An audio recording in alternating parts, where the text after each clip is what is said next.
He was totally responsible for 1MDB.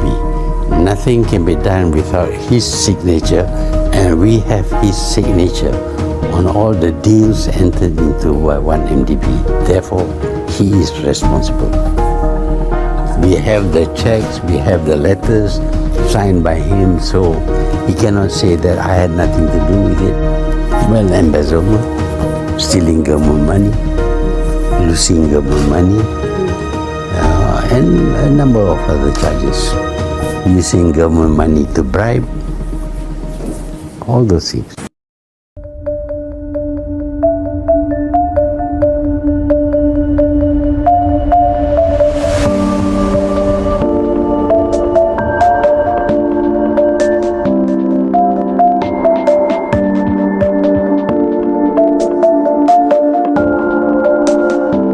It was supposed to be a vehicle to attract foreign investment. Instead, 1MDB has sparked embezzlement and money laundering investigations across at least 10 countries, and a search for an enormous pile of missing money.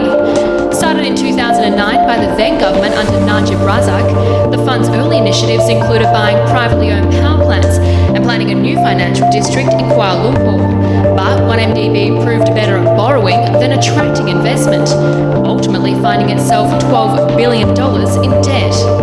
Investigators have been trying to find out how money flowed through and around the fund, and illegally into personal accounts. The US Justice Department says more than $4.5 billion moved through a complex web of transactions and fraudulent shell companies. The Swiss say up to $7 billion passed through 1MDB and one of its units. The hunt has seen Najib charged with corruption, criminal breach of trust, and money laundering involving 1MDB-related funds.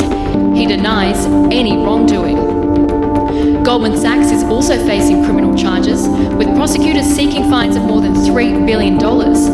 Malaysia alleges the bank misrepresented how the proceeds of bond sales for 1MDB, totaling $6.5 billion, would be used, knowing the funds would be misappropriated. Goldman denies that and says it will vigorously defend itself. Finally, fugitive Malaysian financier Joe Low is in hiding, accused of leading a small group which diverted money into personal accounts designed to look like legitimate businesses. Some of that cash is thought to have been used as kickbacks to officials, including Najib and his allies. Low has been charged in absentia with money laundering as authorities look to dispose of his assets, including a luxury yacht. Inefficiency and injustice are brought on by corruption. It's a sign that the political system is functioning with little regard for the general welfare of the populace. The way the government is set up does not properly direct corporate of interest.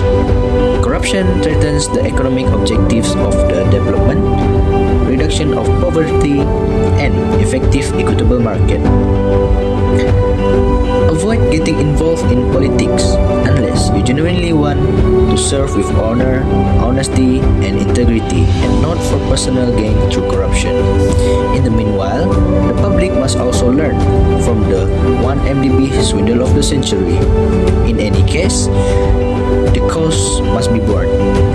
Malaysians must now decide before they are left with no other option than to become a failing state.